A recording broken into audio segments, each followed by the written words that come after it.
ಅದು ಯಾವುದು knight of wands ಬಂದಿದೆ. ಯಾವುದೋ ಕೆಲವೊಂದು ನಿರ್ಧಾರಗಳನ್ನ ಮಾಡ್ತಾ ಇರುವಂತಹದ್ದು, ಧೈರ್ಯದಿಂದ ಕೆಲವು ನಿರ್ಧಾರಗಳನ್ನ ನೀವು ಮಾಡ್ತಾ ಇರುವಂತಹದ್ದು ರೆಪ್ರೆಸೆಂಟ್ ಆಗ್ತಾ ಇದೆ. ಆಕ್ಷನ್ಸ್ ಅನ್ನ ತಗೋತಾ ಇರುವಂತಹದ್ದು ನಿಮ್ಗೆ ರೆಪ್ರೆಸೆಂಟ್ ಆಗ್ತಾ ಇದೆ ಬಾಟಮ್ ಆಫ್ ದ ಡೆಕ್ ಅಲ್ಲಿ.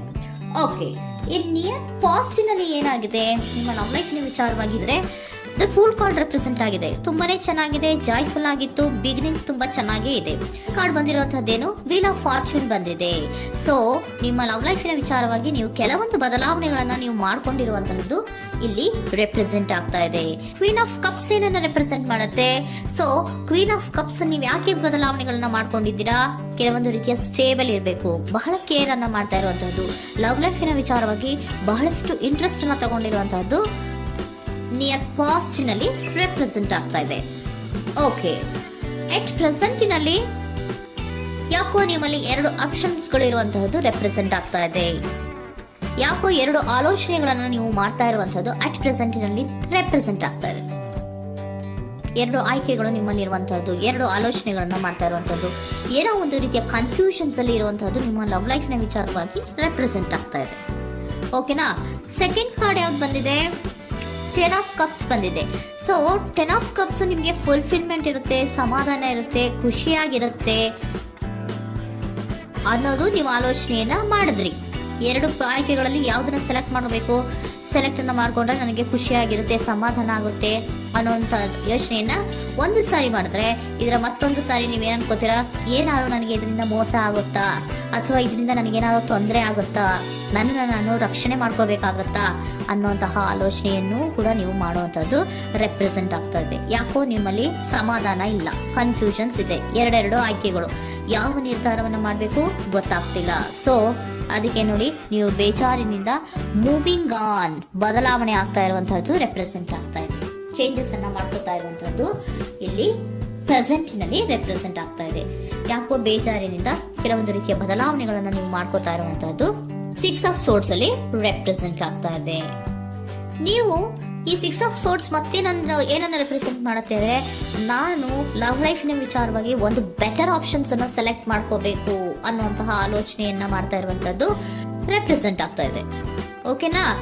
ನೀವೇನಂದ್ರೆ ಅಟ್ ಪ್ರೆಸೆಂಟಿನಲ್ಲಿ ನಿಮ್ಮ ಲವ್ ಲೈಫಿನ ವಿಚಾರವಾಗಿ ಬೆಟರ್ ಆಪ್ಷನ್ ಬಗ್ಗೆ ಯೋಚನೆಯನ್ನ ಮಾಡ್ತಾ ಇರುವಂತಹದ್ದು, ಅದರ ಬಗ್ಗೆ ಸ್ವಲ್ಪ ಕನ್ಫ್ಯೂಷನ್ ಅಲ್ಲಿ ಇರುವಂತಹದ್ದು ಅಟ್ ಪ್ರೆಸೆಂಟಿನಲ್ಲಿ ರೆಪ್ರೆಸೆಂಟ್ ಆಗ್ತಾ ಇದೆ. ಬಟ್ ನಿಯರ್ ಫ್ಯೂಚರಿನಲ್ಲಿ ಏನಿದೆ, 3 ಆಫ್ ಸೋರ್ಟ್ಸ್ ಇದೆ.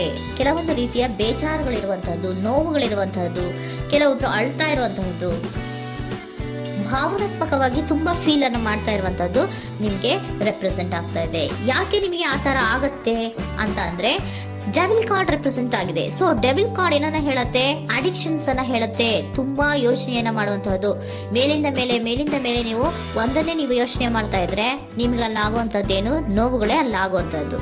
ಸೊ ಯಾತಕ್ಕೆ ಅಂದ್ರೆ ನಿಮ್ಮಿಬ್ಬರ ಮಧ್ಯೆ ಕೆಲವೊಂದು ರೀತಿಯ ಘರ್ಷಣೆಗಳಿರುವಂತಹದ್ದು ರೆಪ್ರೆಸೆಂಟ್ ಆಗ್ತಾ ಇದೆ. ಕೆಲವೊಂದು ರೀತಿಯ ಮನಸ್ಸು ಒಂದೇ ತರ ಆಲೋಚನೆಯನ್ನ ಮಾಡ್ತಾ ಇಲ್ಲ. ಒಂದ್ಸರಿ ಆ ತರ ಯೋಚನೆ ಮಾಡ್ತೀರಾ, ಒಂದ್ಸರಿ ಈ ತರ ಯೋಚನೆ ಮಾಡ್ತೀರಾ, ಕನ್ಫ್ಯೂಷನ್ ಅಲ್ಲಿ ಇರ್ತೀರಾ, ಏನ್ ಮಾಡ್ಬೇಕು ಗೊತ್ತಾಗಲ್ಲ. ಸೊ ಅದಕ್ಕೆ ನಿಮ್ಗೆ ಬೇಜಾರು, ನೋವು ಇರೋಂಥದ್ದು. ಮತ್ತೆ ನೆಕ್ಸ್ಟ್ ಕಾರ್ಡ್ ಬಂದಿರುವಂತದ್ದೇನು, 5 ಆಫ್ ಪ್ಯಾಂಟಿಕಲ್ಸ್ ಬಂದಿದೆ. ಸೊ 5 ಆಫ್ ಪ್ಯಾಂಟಿಕಲ್ಸ್ ಏನು, ತುಂಬಾ ಇದು ಕೂಡ ತುಂಬಾ ಬೇಜಾರಿನಲ್ಲೇ ಇರುವಂತಹದ್ದು, ಫೀಲಿಂಗ್ ಲೆಫ್ಟ್ ಔಟ್ ಆಗ್ತಾ ಇರುವಂತಹದ್ದು, ರೀತಿಯ ಒಂದು ಬ್ಯಾಡ್ ಸಿಚುಯೇಷನ್ ಅಲ್ಲಿ ಇರುವಂತಹದ್ದು, ಅಂದ್ರೆ ಯಾವಾಗ್ಲೂ ನೋವು ಪಡ್ತಾ ಇರುವಂತಹದ್ದು, ಯಾವಾಗ್ಲೂ ಯೋಚನೆ ಮಾಡ್ತಾ ಇರುವಂತಹದ್ದು ಇಮಿಡಿಯೇಟ್ ಫ್ಯೂಚರಿನಲ್ಲಿ ಈ ರೀತಿ ರೆಪ್ರೆಸೆಂಟ್ ಓಕೆನಾ. ಸೊ ದ ಮೂನ್ ಕಾರ್ಡ್ ಏನನ್ನ ರೆಪ್ರೆಸೆಂಟ್ ಮಾಡುತ್ತೆ ಅಂದ್ರೆ, ರಿಯಾಲಿಟಿಯ ಕಡೆಗೆ ಹೆಚ್ಚು ಗಮನ ಕೊಡದೇ ಇರುವಂತಹದನ್ನ ರೆಪ್ರೆಸೆಂಟ್ ಮಾಡುತ್ತೆ. ಓಕೆನಾ. ಇದಿಷ್ಟು ನಿಮ್ಮ ಒಂದಿನ ಲವ್ ರೀಡಿಂಗ್.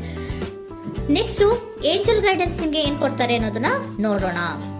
ನೋ ಅನ್ನೋಂತ ಆನ್ಸರ್ ಅನ್ನ ಕೊಡ್ತಾ ಇದ್ದಾರೆ. So no, not the right time. ನೀವೇನು ಕೂಡ ಈ ಕನ್ಫ್ಯೂಷನ್ ಅಲ್ಲಿ ಇದ್ದಾಗ ಯಾವುದೇ ರೀತಿಯ ಡಿಸಿಷನ್ಸ್ ನ ಮಾಡೋದಕ್ಕೆ ಇದು ಕರೆಕ್ಟ್ ಆಗಿರುವಂತಹ ಟೈಮು ಅಲ್ಲ. Perfect timing. So perfect timing ಅನ್ನ ಬಂದಾಗ ನೀವು ಕೆಲವೊಂದು ರೀತಿಯ ಡಿಸಿಷನ್ಸ್ ಅನ್ನ ಮಾಡ್ಬೇಕಾಗತ್ತೆ.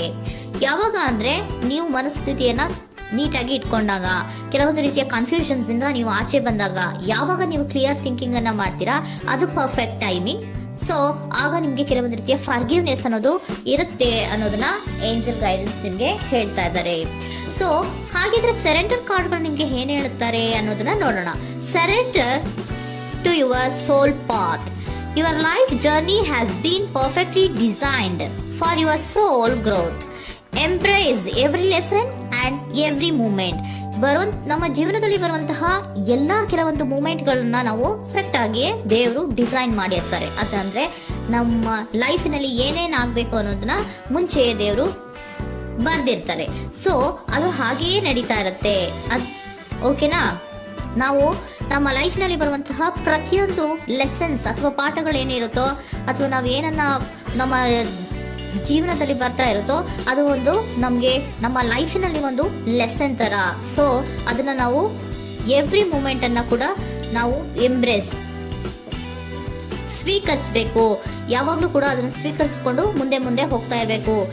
ಪ್ರತಿ ನಿಮಿಷವೂ ಕೂಡ ಒಂದೊಂದು ರೀತಿಯ ನಮಗೆ ಪಾಠ ಇದ್ದ ಹಾಗೆ ಅಂತ ಹೇಳ್ತಾ ಇದ್ದಾರೆ.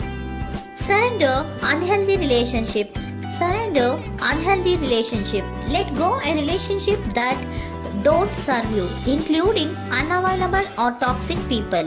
You deserve to be treasured by others and to be surrounded by positive people.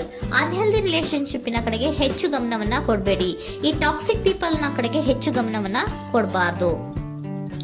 So ಯಾವಾಗ್ಲೂ ನಾವು ಪಾಸಿಟಿವ್ ಆಗಿ ಥಿಂಕ್ ಮಾಡುವಂತಹ, ಪಾಸಿಟಿವ್ ಆಗಿ ಆಲೋಚನೆ ಮಾಡುವಂತಹ ಜನಗಳ ಜೊತೆಯಲ್ಲಿಯೇ ನಾವು ಹೆಚ್ಚು ಇರಬೇಕು ಅನ್ನೋದನ್ನ ನಿಮ್ಗೆ ಸರೆಂಡರ್ ಕಾರ್ಡ್ ಹೇಳ್ತಾ ಇದ್ದಾರೆ.